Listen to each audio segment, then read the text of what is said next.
So today's video, what we're going to do is talk about what women want. Now, I'm going to break down some of the qualities and do's and don'ts for men and how to access women, because there is so much advice online and I see so much advice that I obviously disagree with. And the reason I disagree with it is because I've met many men who follow this advice to a T and they end up in terrible relationships. And the cost of being with the wrong woman is so much more expensive for men than it is for women, because you could get the wrong person pregnant and you're stuck for the rest of your life. We still have some autonomy and choice over who we have a child with. You just don't anymore. So it's really, really important that men get this right. So I'm going to go through what it is that women want. There's only one thing that all women want. People will tell you that they want money, they want someone tall, they want someone stronger than them, they want someone richer than them, they're hypergamous. All of this is no, that's not true. Women define hypergamy by one thing and one thing only: if a man is more intelligent than them. And they do not define intelligence by degrees or by being a CEO. It's whether or not we can trick you.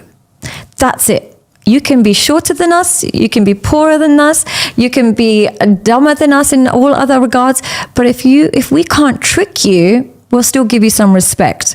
But if you're richer than us, taller than us, got more degrees and more qualifications, but we can trick you and we can manipulate you and we can derive resources or anything from you in any way, shape or form, we cannot see you as a body to respect.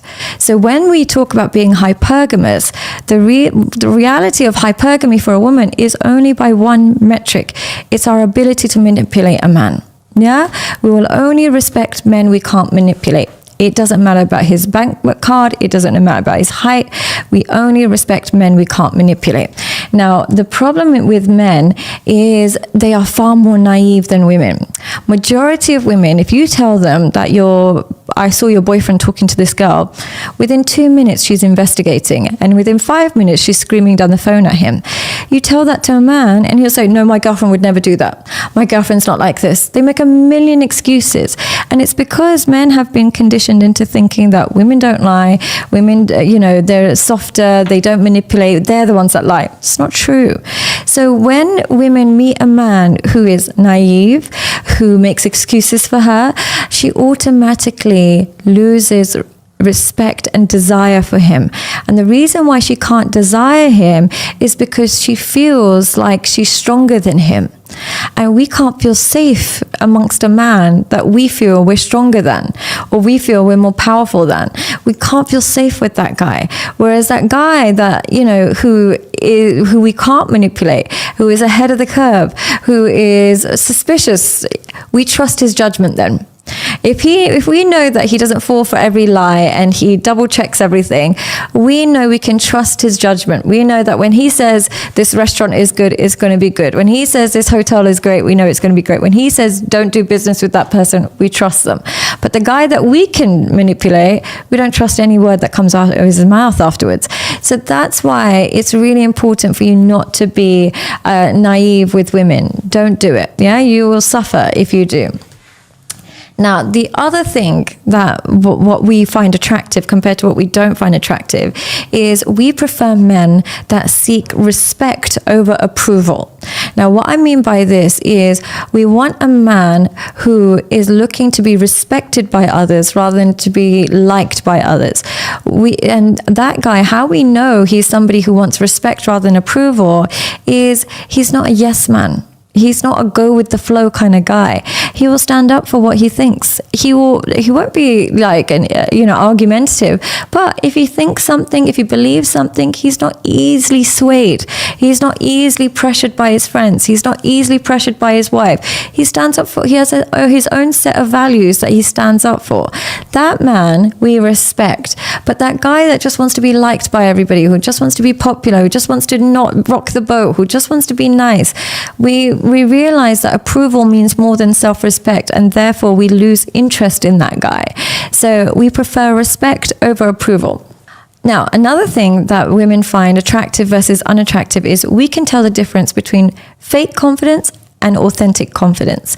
Now, men with fake confidence, their confidence comes from external factors. So they make their identity and their personality based on how much money they might have, or how many, what they do for a living, or just anything external. It could be how many women they've been with. Something other than them makes them feel confident. Yeah? So they'll brag a lot. And they let these external things be, they lead with that. They lead with money. They lead with how many women they've been with. They lead with these external indicators of success. Whereas people with authentic confidence do not require external validation. They do not need to tell you how much they earn, how well they do, how many women they've been with. They don't have that false confidence. Now, and how you can tell whether he's got fake or real confidence, a really big indicator is the type of women he chooses. Now, if he's choosing women who disrespect him, who manipulate him, who take money from him, but she looks amazing, we know he's somebody who's built on false confidence. He relies on external things that make him look good in a room, rather than things that make him feel good when he's home alone. And that's a great indicator that he has low confidence. Whereas that man who will say no to women, who will reject women who disrespect him in private, even if she makes him look good in public, that suggests he has true confidence. And we're always looking for a man who has authentic confidence over false confidence. Another factor that we look for in men is some vulnerability. Now, there's a lot of talk online how men should never be vulnerable and they should never show emotions to women, and, it makes them weak and so on. No, that's called being emotional. Women don't want emotional men, but they do want vulnerable. And here's the difference. Emotional men have an overreaction to the event that occurred. They cannot regulate their responses to triggers in their environment. So let's say, for example, something was broken or someone annoyed them, and so they have such a disproportionate response to the trigger that it makes them look emotionally dysregulated. And that's super, super unattractive, because it shows a woman that you can't stay calm in conditions of chaos. And we need that in order for us to see you as a leader. So we don't want emotional. We don't want someone erratic and unable to soothe himself. But we do want vulnerable. And what vulnerable means is exposing parts of your thoughts and feelings that create connection. Exposing parts of your thoughts and feelings that could potentially put a woman off you, but you do it because you want to be honest with her. So vulnerable might be letting her know that, you have a commitment issue. This is because such and such used to happen in the past, and I experienced this with women, or I experienced this in my childhood, and as a result I don't actually believe in commitment, and so I struggle with commitment. Or it might be explaining certain flaws. It might be things like, I'm really bad with money, I really need help with that, I'm terrible at this, I'm trying to fix this habit.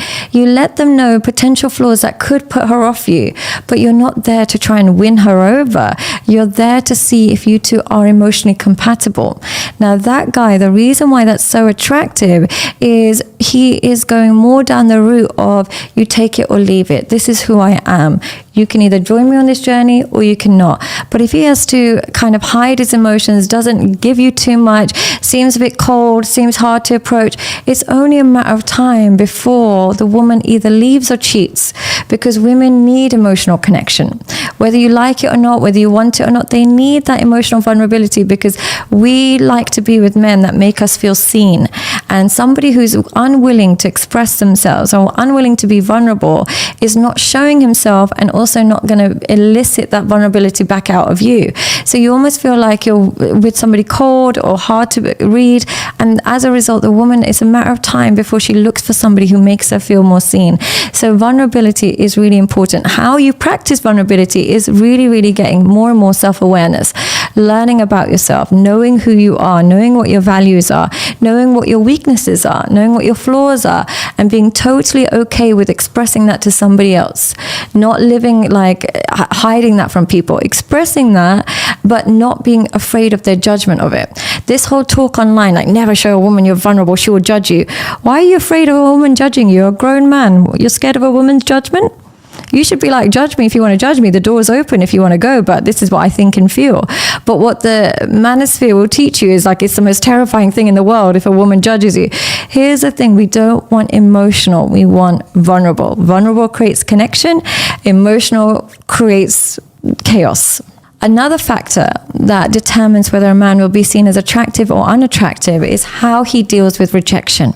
Now, what makes a man super attractive is his ability to embrace rejection. Now, what we mean by this is, of course, nobody likes to be rejected. It's a horrible feeling. It's really, really embarrassing in the moment. It's very deflating. And it's really easy to say as a woman, oh, just accept rejection, because we don't really get rejected as much as men. But here's how to handle rejection. When a woman doesn't want you, firstly, you don't take it personal. You don't take it personal. Secondly, you accept her opinion. What the weak men will do is, when a woman rejects him, he'll fight harder. He wants her more. We don't really want a guy that persistent. What we mean by persistence is we're giving you interest, we're showing you interest, and we want you to return that interest. That's what we mean by playing hard to get or wanting somebody to show you attention. But when we're outright rejecting you and you are still showing us interest, we start to see you as somebody who doesn't have alternatives. And by alternatives, we don't mean you need to have other women lined up, but you should have a life that you enjoy with or without us. Now, if you're not accepting our rejection, it makes us feel like you're not living a fulfilling life. And we are not attracted to men that are not living a fulfilling life. So hanging on makes it really, really unattractive for a woman. Another thing that men do when they're faced with rejection is that they get abusive. They start being like, well, start insulting you, and they can be like, start putting you down, and then start becoming really negative about you. That also shows that you're a sore loser. It shows that you're not emotionally mature. If you liked her enough to pursue in the first place, but then only find all these flaws the moment she rejects you, it shows low self-esteem. And we don't like that either. The gracious way to handle rejection is say, oh, okay, no worries. I wish you all the best. You're a great girl. And whoever ends up with you is the lucky man. And you keep it moving. You keep it moving. You leave with a compliment and you keep it moving. The compliment will leave her thinking you're a great guy and keeping the door open to some extent. Then moving on will show her that you've got alternatives, and then she will respect you more.